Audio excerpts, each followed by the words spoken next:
High guys, welcome to my new blog. तर सगळ्यांना सर्वप्रथम श्री स्वामी समर्थ. कसे सगळे बरे आहात ना? तर आज आहे गुरुवार आणि आज मी बऱ्याच दिवसांनी माझा ब्लॉग स्टार्ट करतो आहे. कमीत कमी महिना 2 महिन्यांनी मी ब्लॉग टाकणार आहे आता माझ्या यूट्यूब चॅनलला. तर माझ्या आगळंब्याच्या उरसाच्या वेळेस काहीतरी टाकला होता मी व्हिडिओ. तर आता बघा, आज आहे गुरुवार आणि तुम्हाला माहितीच आहे की सर्वांना की किती उन्हाळा आता चालू आहे सध्या. आपल्याला बिना फॅन बिना एसीचा आपण राहूच शकत नाही आणि भरपूर असं उन्हाळा, हीट, तापमान खूप असं वाढलेलं आहे. तर आज आहे आपल्या स्वामींची वसंतिक चंदन उटी अलंकार पूजा. तर आपल्याला तुम्हाला माझे जुने सबस्क्रायबर असतील त्यांना माहिती आहे की मागच्या वर्षी पण मी केली होती वसंतिक चंदन उटी अलंकार. तर ह्या वर्षी पण मी करणार आहे. आज आहे गुरुवार, चैत्र महिन्याचा दुसरा वाटतं गुरुवार आहे, दुसरा का पहिलाच गुरुवार आहे. तर आता आपण करणार आहे वासंतिक चंदन उटी अलंकार. तर बाकी सगळ्या देवदेवतांची पूजा झालेली आहे. आता स्वामींचा अभिषेक वगैरे मी करणार. चला तुम्हाला मी शेअर करतो की कशाप्रकारे मी अभिषेक करणार आहे आणि कशाप्रकारे मी वासंतिक चंदन उटी अलंकार करणार आहे. तर चला आता तुम्हाला शेअर करतो मी स्वामींच्या अभिषेकासाठी काय काय घेतलेले आहे. तर इथं हे घेतले दूध, दही, मध, साखर, ही चंदन पावडर, हे लाल रक्तचंदनाची पावडर, ह्याच्यात मी चंदन घेणार आहे. तर आणि मी थोडंसं दह्यामध्येच तूप टाकलेलं आहे, कारण की तूप जास्त टाकलं की माझी मार्बलची मूर्ती आहे ती स्लिप व्हायची भीती असते. त्याच्यामुळे मी थोडंसं चिमूटभर तूप टाकतो, म्हणजे पंचामृत स्नान होतं. आणि बाकी सगळं मी जास्तीत जास्त घेतो, कारण त्यांनी काही होत नाही. आणि बाकीचं मग आपल्याला काही घेऊ शकतो तुम्ही, आंब्याचा रस वगैरे. तर आंबे काय जो आले नाही, तर मी अक्षय तृतीयेला मी प्रयत्न करणार आहे की आंबा महोत्सव करायचा, की पूर्ण आंब्याने सजवायचे महाराजांना. तर आता बघू आपण ते अक्षय तृतीयेच्या नंतर. आजचा आपण बघूया की वासंतिक चंदन उटी कशी करायची. तर त्यांना करायची असेल, अजून भरपूर दिवस आहेत उन्हाळ्याला, तर तुम्ही करू शकता. तर स्वामी पुण्यतिथी पण लवकर येत आहे जवळ, तर त्या टायमाला पण तुम्ही त्या दिवशी करू शकता. मला त्या दिवशी जमत नाही, कारण की सप्ताह असतो आपल्या केंद्रामध्ये, स्वामी पुण्यतिथीचा गुरुचरित्र पारायण वगैरे असतं. त्या टायमाला मला जमत नाही पूजा वगैरे करायला. त्याच्यामुळे मी आत्ताच करून घेतो आहे. आणि सगळ्यांना माझे सप्ताहाचे ब्लॉगसुद्धा येतील. 7 दिवस, 7 दिवसाचे 7 सप्ताहाचे 7 याग, पारायण वगैरे सगळं मी तुम्हाला शेअर करणार आहे. आणि त्यांनी आपल्या जवळपासच्या केंद्रामध्ये सप्त्यासाठी नाव नसेल दिलं, त्यांनी लवकरात लवकर जाऊन गुरुचरित्र पारायणासाठी, प्रहर सेवेसाठी, महिला सेवेकऱ्यांसाठी सकाळी 8 ते संध्याकाळी 8 प्रहर सेवा असते. आणि पुरुषांसाठी संध्याकाळी 8 ते सकाळी 8 प्रत्येक केंद्रामध्ये हा नियमच आहे की ही प्रहर सेवा असते दिंडोरीपर्यंत केंद्रांमध्ये. इतर मठांमध्ये नसते, तर फक्त ती असते दिंडोरीपर्यंत सेवा मार्गामध्ये. तर तुम्ही गुरुचरित्र पारायण, प्रहर सेवा, आणि त्यांना तेही जमत नाही, त्यांनी रोज केंद्रात जाऊन स्वामी चरित्राचा पाठ, दुर्गा सप्तशती पाठ, विविध पाठ अशी टायमिंगनुसार आपल्याला असतात. तिथं 7 दिवस असं पूर्ण पाठ वगैरे असतात. तर तुम्ही तीही सेवा रुजू करू शकता. तर चला आता तुम्हाला कंटिन्यू करूया आपल्या पूजेला. तर बघा, आपल्याला कुठलाही अभिषेक चालू करताना पहिल्या 5 पळ्या आपल्याला स्वामींना पाण्याच्या घालायच्या असतात. त्याच्यानंतर दुधाच्या वगैरे आपण कुठलाही घालू शकतो. तर प्रत्येक पदार्थ घातल्यानंतर पाणी हे घालायचं असतं परत, आणि परत दुसरा पदार्थ, त्याच्यानंतर परत पाणी, त्याच्यानंतर तिसरा पदार्थ. प्रत्येक पदार्थानंतर पाण्याचा अभिषेक हा जरुरी असतो. त्याशिवाय पूर्ण तो अभिषेक आपल्या तो पदार्थ महाराजांपर्यंत पोहोचत नाही अभिषेकाचा. त्याच्यामुळे हा नियम आहे. तर चला आता तुम्ही अभिषेक माझा सिनेमॅटिक शॉटमध्ये बघा. आता मी ह्याच्यामध्ये दाखवत नाही तुम्हाला, डायरेक्ट सॉन्ग वगैरे टाकूनच दाखवतो. महाराज श्री स्वामी समर्थ, जय जय स्वामी समर्थ.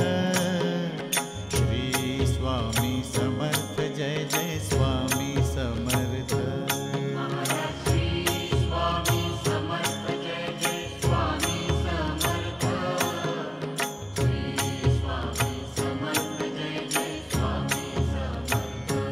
महाराज श्री स्वामी समर्थ, जय जय स्वामी समर्थ. श्री स्वामी समर्थ, जय जय स्वामी समर्थ.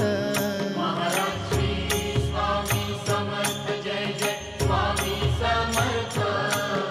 श्री स्वामी समर्थ, जय जय स्वामी समर्थ. महाराज श्री स्वामी समर्थ, जय जय स्वामी समर्थ. श्री स्वामी समर्थ, जय जय स्वामी समर्थ. महाराज श्री स्वामी समर्थ, जय जय स्वामी समर्थ. श्री स्वामी समर्थ, जय जय स्वामी समर्थ. महाराज श्री स्वामी समर्थ, जय जय स्वामी समर्थ. श्री स्वामी समर्थ, जय जय स्वामी समर्थ. महाराज श्री स्वामी समर्थ, जय जय स्वामी समर्थ. श्री स्वामी समर्थ, महाराज श्री स्वामी समर्थ जय जय स्वामी समर्थ श्री स्वामी समर्थ जय जय स्वामी समर्थ महाराज श्री स्वामी समर्थ जय जय स्वामी समर्थ श्री स्वामी समर्थ जय जय स्वामी समर्थ महाराज श्री स्वामी समर्थ जय जय स्वामी समर्थ श्री स्वामी समर्थ जय जय स्वामी समर्थ महाराज श्री स्वामी समर्थ जय जय स्वामी समर्थ श्री स्वामी समर्थ जय जय स्वामी समर्थ महाराज श्री तर बघा आता महाराजांना अभिषेक वगैरे झालेला आहे महाराजांचा. तर आता तुम्हाला आता महाराजांना स्वच्छ कपड्याने त्यांना पुसून घ्यायचं आहे.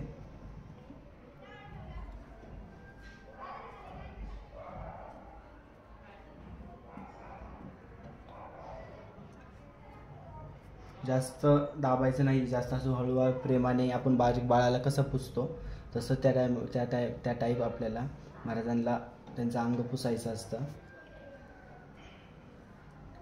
आणि तुम्ही अभिषेक करताना तुम्हाला जर अभिषेक करताना हे करायचं असतं आपल्याला श्री सूक्त, पुरुष सूक्त आणि पवमान सूक्ताचा अभिषेक करायचा असतो. आणि त्यांना तेही जमत नाही, वाचता वगैरे येत नाही, तर त्यांनी आपला स्वामींचा जप केला श्री स्वामी समर्थ तरीही चालतो. असं नाही की तेच म्हणायला लागतं, असं काही नाही. तर आता बघा, आता हे पादुका आणि महाराजांना स्वच्छ पुसून घेतलेले आहे. त्यात मी ह्या पादुका आणल्या होत्या, अक्कलकोटवरून आणल्या होत्या पादुका. तर तुम्हाला त्याचा व्हिडिओ पण आहे की मी पादुका घेतलेल्या अक्कलकोटचा सुद्धा व्हिडिओ तुम्हाला दर्शन आहे त्याचं यूट्यूब चॅनलवर माझ्या.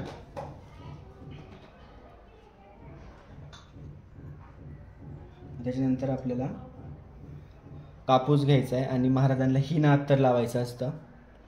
जर महाराजांना हिना अत्तर हे खूप प्रिय आहे, तर हिना अत्तर नाही भेटलं तरी दुसरंही तुम्ही लावू शकता, चाफ्याचं वगैरे. तर हिना अत्तर भेटलं तर अतिशय उत्तम. तर आता आपण कापसाने किंवा फुलाने आपण अत्तर लावू शकतो, हाताने लावायचं नाही आपल्या महाराजांना अत्तर. तर आपण भरपूर असं अत्तर महाराजांना लावायचं, फक्त पूर्ण शरीराला अत्तर लावायचं, फक्त महाराजांच्या चेहऱ्याला म्हणजे तोंडाला अत्तर लावायचं नाही. डोक्याला वगैरे आपण लावू शकतो, फक्त तोंडाला अत्तर लावायचं नसतं. आणि अत्तर लावतानाही श्री स्वामी समर्थ म्हणायचं. मुक्या तोंडाने कधीहीच पूजा करायची नाही. किंवा तुम्ही गाणी लावू शकता स्वामींची, त्या गाण्यासोबत गाणं म्हणू शकता, किंवा नाहीतर मग नामस्मरण करू शकता. शक्यतो सगळ्यांनी नामस्मरणच करा, इकडचे तिकडचे गप्पा मारायचे नाही आहेत कधी. आता मी व्हिडिओ बनवतो आहे म्हणून हा गप्पा मारतो, नाहीतर मी मारत नाही. काय नामस्मरण कुठलेही तुम्ही स्तोत्र वगैरे म्हणू शकता, द्वादश ज्योतिर्लिंग स्तोत्र, परत कालभ्रष्टक वगैरे सगळे स्तोत्र तुम्ही म्हणू शकता. आता पाठ झालेले आहेत ते भरपूर, त्याप्रमाणे पाठ झालेले. तर बघा, अशा प्रकारे आपल्याला अत्तर लावायचे.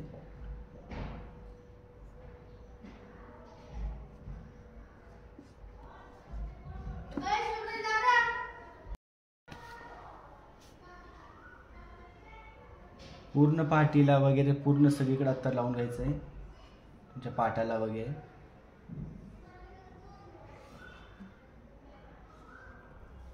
त्याच्यानंतर आपला हा कापूस असतो त्याचा आपण सुगंध घ्यायचा आणि ते अत्तर आपण लावू शकतो आपल्या अंगाला. महाराजांचं उष्ट अत्तर आपण लावू शकतो आणि ते कापूस आपण मग निर्माल्याला सोडून द्यायचा. त्याच्यानंतर परत दुसरा कापूस घ्यायचा आपण, म्हणजे त्यांच्याकडे दुसरा म्हणजे कापूस. आणि त्यांच्याकडे पादुका असते, त्यांनी भरपूर असं अत्तर पादुकांना लावायचं, कारण की अत्तर पादुकांना हे अत्तर भरपूर अशा प्रकार ह्याच्यात लावलं जातं. तुम्ही अत्तरचाही अभिषेक पादुकांना करू शकता. मूर्तीला अत्तरचा अभिषेक नाही, कारण की ते तोंडावर जातं, डोळ्यात वगैरे त्रास होतो, त्याच्यामुळे पादुकांना तुम्ही अत्तर अभिषेकही करू शकता. आता घ्यायचा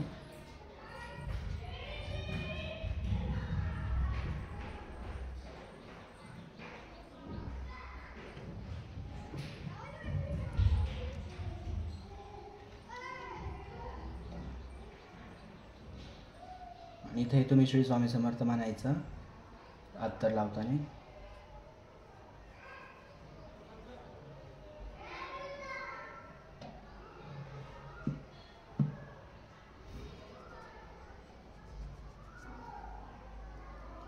आता चला, आता आपण करूया चंदन लेपन, चंदन उटी लेपन करूया आपण. तर तुम्हाला कसं करायचं मी सांगतो. तर आपल्याला बघा मी तामण घेतले, तामणामध्ये मी आज कालवणार आहे. तर आपल्याला घ्यायचे बघा मी घेतले मनोहर चंदन. हे खूप प्युअर चंदन आहे. आता म्हणजे सुगंध वगैरे भरपूर छान अशा प्रकारे येतो. तर तुम्ही मनोहर चंदन वापरा. जर नाही भेटलं तर दुसरं तुम्ही वापरू शकता, फक्त चांगल्या क्वालिटीचं वापरा. जर पितळेची मूर्ती असेल तर काही नाही, पण मार्बलची फायबरची मूर्ती असेल तर तुमच्या त्या मूर्तीला इजा होऊ शकते. त्याच्यामुळे तुम्ही चांगल्या क्वालिटीचा चंदन वापरा. तर कुठलेही असो, तरी महाराज पितळेचे असू नये तर फायबरचे किंवा मार्बलचे. महाराज ते महाराज आहे, महाराजांच्या शरीराला कुठलीही इजा पोचवायची नाही आपल्याला. कारण की ते महाराज आपण एवढे भक्तिभावाने आपण श्रद्धेने त्यांची पूजा करतो. त्यांच्यामध्ये त्यांचा जीव आत्मा आलेला असतो, त्या मूर्तीमध्ये भाव आलेले असतात. त्याच्यामुळं आपण वापरायचं ते चांगलंच वापरायचं असतं महाराजांना. आपण वापरू कुठलीही वस्तू वापरताना आपण विचार करायचा की आपण वापरू शकतो का, आपण म्हणजे स्वतः, मगच ती महाराजांना वापरायची. कुठलीही खायची वस्तू असो किंवा प्रसादाची वस्तू असू दे, कुठलीही हलक्या क्वालिटीची कुठलीही महाराजांना वापरायची नाही आहे. तर त्यांची परिस्थिती नसेल ते वापरू शकतात, पण आता आपली परिस्थिती आहे, महाराजांच्या कृपेने आपलं चांगलं आहे.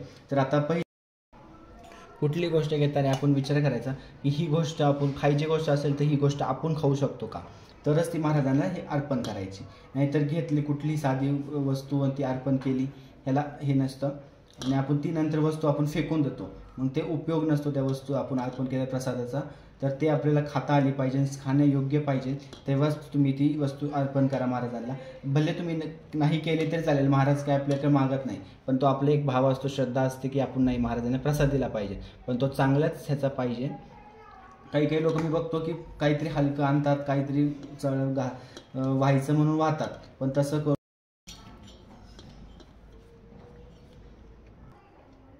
तर अशा प्रकारे बघा आपल्याला लेप करायचा असतो. हा थोडासा जाडसरच घ्या, नाही तर थोडा पातळ घेतलं तरी चालेल, पण जास्तही पातळ जास्तही जाड नका घेऊ. आणि जास्त आपले आतमध्ये आपल्याला हे नाही करायचं, पुश नाही करायचं, नंतर खूप त्रास होतो तो आपल्याला. हे केलं मागच्या वेळेस मी तेच केलं होतं, खूप दाबलं होतं आणि नंतर मग ते आत जाऊन बसले की ते निघत नाही चंदन लवकर, तसंच राहिलं होतं.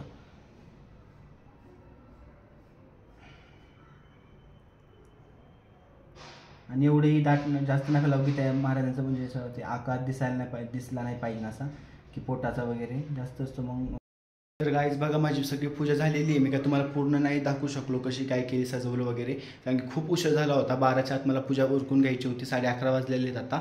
तर पूर्ण बघा सगळी पूजा वगैरे सगळं झालेली आहे माझी. तर तुम्हाला मी सिनेमॅटिक शॉर्टमध्ये दाखवतो माझी पूजा, आणि त्याच्यानंतर मी ब्लॉग कंटिन्यू केला तर करेल, नाही तर एंड करेल. नाही तर मी आज संध्याकाळी आरतीला 6च्या मी शिवण्या केंद्रात जाणारच आहे. तुम्हाला शिवण्या केंद्राची आरती वगैरे मी घडवून तुम्हाला दाखवेल. तर तुम्हाला झालं माझ्याकडून शक्य तर मी नक्की दाखवेल माझं पुढचं रुटीन काय असेल ते, नाहीतर मग तुम्हाला मी इथंच एंड करतो माझी पूजा. तुम्ही आता सिनेमॅटिक शॉटमध्ये बघा. तर चला पूजा बघा माझी. महाराज श्री स्वामी समर्थ, जय जय स्वामी समर्थ. श्री स्वामी समर्थ, जय जय स्वामी समर्थ.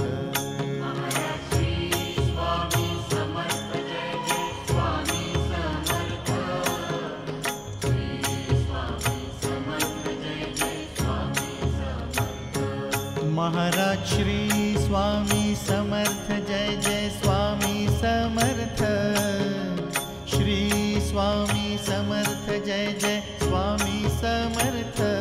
महाराज श्री स्वामी समर्थ, जय जय स्वामी समर्थ. श्री स्वामी समर्थ, जय जय स्वामी समर्थ. महाराज श्री स्वामी. कशी वाटली माझी पूजा तर कमेंटमध्ये नक्की सांगा, लाईक करा. आणि सगळ्यांनी जर मी एंड केला तर इथंच माझं एंड समजा. तर सगळ्यांनी व्हिडिओ आवडला असेल सगळ्यांना तर लाईक करा, शेअर करा, सबस्क्राईब करा आणि बेल आयकॉनला प्रेस करायचं विसरू नका, जेणेकरून म्हणजे प्रत्येक व्हिडिओची नोटिफिकेशन तुम्हाला येत जाईल. तर चला कशी वाटली माझी पूजा तर नक्की सांगा. आणि पुढच्या सप्त्याचे व्हिडिओ तुम्हाला येतीलच. तुम्ही असाच मला चांगला प्रतिसाद द्या आणि मला व्हिडिओ चॅनलला माझी सबस्क्राईब करा. तर चला